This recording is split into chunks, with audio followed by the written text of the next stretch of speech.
ये IRGC का intelligence headquarter है, जहां पर कुछ वक्त पहले डोनाल्ड ट्रंप साहब की एक तस्वीर के साथ पोस्टर लगा था जिस पर लिखा था वी विल किल ट्रंप। और अब खबर आ रही है कि अमेरिकी एयर स्ट्राइक में इस बिल्डिंग को तबाह और बर्बाद कर दिया गया है। पहली तस्वीर उस पोस्टर की है, दूसरी तस्वीर में उस बिल्डिंग पर हुए हमले की तस्वीर हम आपको दिखा रहे हैं। दर्शकों, ये देखिए, ये जो धमाका हुआ है वो इसी बिल्डिंग को उड़ाया गया एयर स्ट्राइक में।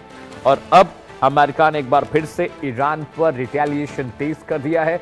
एयर स्ट्राइक का सिलसिला बीते 2 दिनों से लगातार जारी है। 7 जुलाई को पहला हमला किया था अमेरिकी एयरफोर्स ने, और उसके बाद जो भी क्रूशियल ठिकाने हैं ईरान के, चाहे वो उनके इकोनॉमिक बिल्डिंग्स हो, चाहे उनके क्रूड रिजर्व का इलाका हो, चाहे उनके एनर्जी सेक्टर से जुड़ी कोई बिल्डिंग हो, वहां पर अब बड़े हमले अमेरिका कर रहा है। उनके इंफ्रास्ट्रक्चर को तबाह और बर्बाद करने की पुरजोर कोशिश में अमेरिका लगा हुआ है। और ये IRGC जो रिवोल्यूशनरी गार्ड्स कॉप हैं, उनका ये हेडक्वार्टर था मशहद में, मशहद शहर में, जिसे उड़ा दिया गया। ये देखिए धमाके का जो गुबार, जो तस्वीर आप देख रहे हैं वो इसी इमारत पर हुए हमले का है। इस इमारत पर लिखा था वी विल किल ट्रंप, और अब देखिए अमेरिका ने इस बिल्डिंग को ही उड़ा दिया जिस पर लिखा था वी विल किल ट्रंप।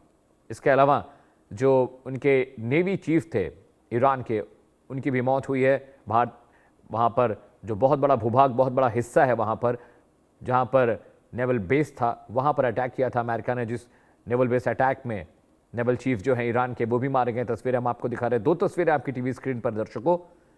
जो पहली इमारत आपको सफेद रंग की दिख रही है पोस्टर के साथ लटकी, जिस पर लिखा है वी विल किल ट्रंप, ये IRGC और मिलिट्री इंटेलिजेंस का हेडक्वार्टर है मशहद में।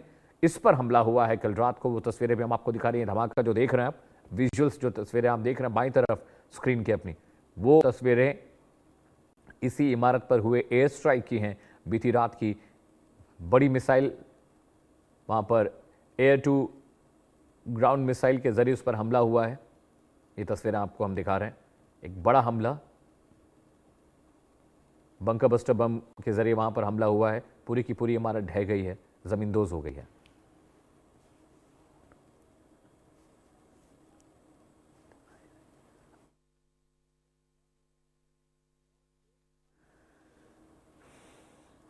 रुक करते हैं एक और बड़ी खबर का दर्शकों। ईरान ने पहली बार जारी किया है खामनेई के घर का वीडियो। जी हां, इस वक्त की बड़ी खबर आपको बता दें, खामनेई पर अमेरिकी हमले का पहला वीडियो जारी किया गया है, जब खामनेई अपनी बहू, अपनी पोती के साथ, पूरे परिवार के साथ वहां पर थे। ईरानी सरकारी मीडिया ने ये वीडियो जारी किया है। हमलों के बाद पहली बार दिखा परिसर। आज मशहद में सुबोध खाक करने की तैयारी हो रही है। और मशहद वही इलाका जहां पर अभी कुछ देर पहले हम खबर आपको दिखा रहे थे, मशहद में जो हेडक्वार्टर है IRGC का, वहां पर अटैक हुआ। और ये देखिए बाईं तरफ जो आप तस्वीरें देख रहे हैं, ये तस्वीरें उस दिन के, उस वक्त की हैं जब खामनेई अपने परिवार के साथ, अपनी फैमिली के साथ और IRGC के कई सारे बड़े अधिकारियों के साथ वहां पर बैठक कर रहे थे। और इसी इमारत में हमला किया था अमेरिका ने, इजराइल ने मिलकर। भीषण अटैक था और उस इमारत की जो हालत हुई है अटैक के बाद, उसकी पहली तस्वीर ईरान ने जारी की है। खामनेई साहब इसी घर में अपने परिवार के साथ थे, सुबह का वक्त था। और किरोड़ी सिंह साहब मेरे साथ जुड़ रहे हैं, विदेशी मामलों के जानकार हैं। सर बहुत बहुत स्वागत है आपका, बहुत शुक्रिया आपने वक्त दिया। ये तस्वीरें भी सर हम दिखा रहे थे, आज सुपुर्द खाक किया जाएगा मशहद जो शहर है वहाँ पर खामनेई साहब को।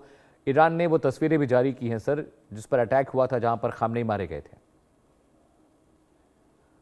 देखिए अमित, ये जो खुमैनी साहब की फ्यूनरल है या जनाजा है, उसको ईरान ने सक्सेसफुली एक कूटनीतिक और राजनीतिक साधन के रूप में यूज किया है। राइट। और ये कूटनीतिक और राजनीतिक साधन के रूप में यूज करने से अमेरिका में कहीं बौखलाहट हो गई कि इस तरह का जनमानस का सपोर्ट है, और केवल ईरान में नहीं, दुनिया के देशों में इसको सपोर्ट कर रहे हैं ईरान को। खुमैनी का जिस तरह से हत्या हुआ और जिस तरह का इनका जनाजा निकल रहा है, तो दुनिया की सहानुभूति है, ये मैसेज क्लियर कट जा रहा था। और इसीलिए करबला भी ले गए, नजफ भी, जहाँ इराक भी लेके गए, और 1 हफ्ते तक ये किया। तो केवल ये ऐसा नहीं है कि कोई जनाजा हो एक सामान्य तरीके का।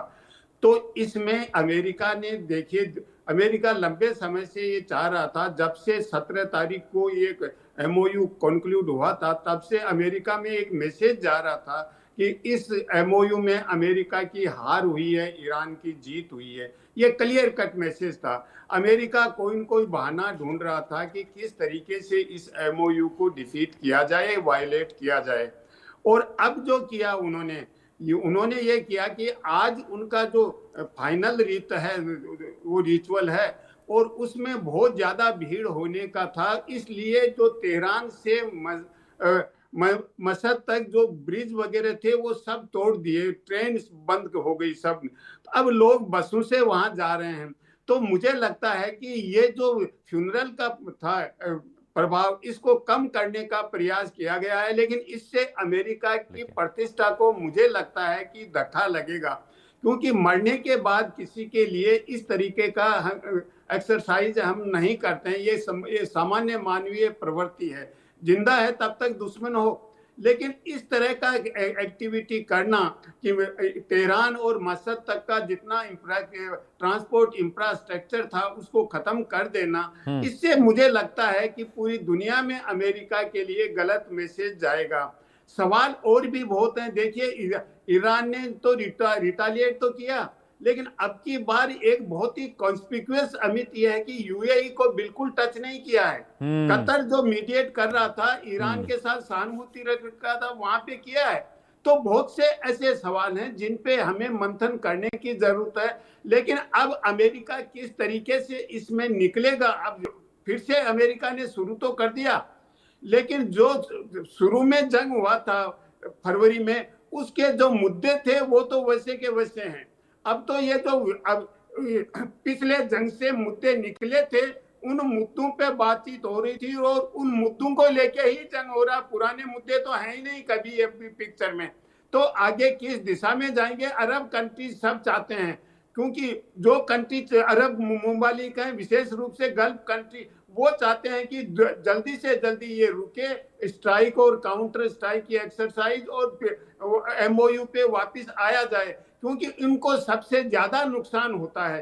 तो अब देखते हैं किस तरीके से वो रुकते हैं। हाँ, लेकिन नेटो ने स्पष्ट कर दिया है कि नाटो डायरेक्ट इन्वॉल्व नहीं होगा, लेकिन नेटो के सेक्रेटरी जनरल ने कह दिया कि अमेरिका के लिए ये जरूरी था कि अमेरिका स्ट्राइक करे, और अगर कैसे भी नेटो सम्मिलित हो गया तो ये दुनिया के लिए बड़ा डिजास्टर्स होगा, और डेफिनेटली ये थर्ड वर्ल्ड वार की तरफ बहुत बड़ा कदम होगा अगर नेटो सम्मिलित होता है।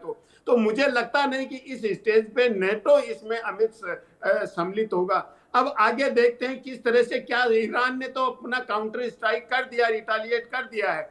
अब आज अमेरिका कहाँ स्ट्राइक करता है, क्या करता है, कौन सी जगह पे करता है, उससे आगे की दिशा तय होगी, या अमेरिका रोक देता है। ईरान, मुझे लगता है ईरान का अभी तक का जो स्टाइल है वो रिटालिएटरी है। अमेरिका ने किया, ईरान ने किया, अमेरिका ने किया, ईरान ने रिटालिएट किया।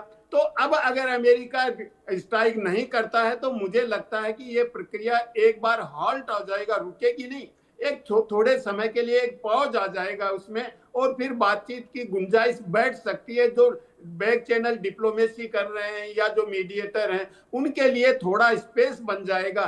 और अगर अमेरिका फिर स्ट्राइक करता है तो ईरान पीछे हटने वाला नहीं, ईरान निश्चित रूप से काउंटर स्ट्राइक करेगा, रिटालिएटरी। जी अमित। बिल्कुल। सर, एक सवाल और भी है मेरा, सिंह साहब, कि अभी जैसा आपने बोला कि इस पूरे फ्यूनरल को एक डिप्लोमेटिक वेपन की तरह ईरान ने इस्तेमाल किया है, लेकिन देखिए मशहद में सर, जहां पर इनका अंतिम संस्कार होना था खामनेई साहब का, वहां पर भी कल अमेरिका ने मारा है। आज सुबह तड़के भी 3 बजे 4 बजे के आसपास भी भोर में वहां पर अटैक्स हुए हैं। ईरान ने साफ साफ कह दिया कि अब कोई बातचीत नहीं होगी, क्योंकि जो क्लॉज था सर, सीज फायर का क्लॉज, वो अमेरिका ने फॉलो नहीं किया। ट्रंप खुद कह रहे हैं कि हमने सीज फायर विड्रॉ कर लिया है। यहां से हालात और खराब होंगे, आपको लगता है?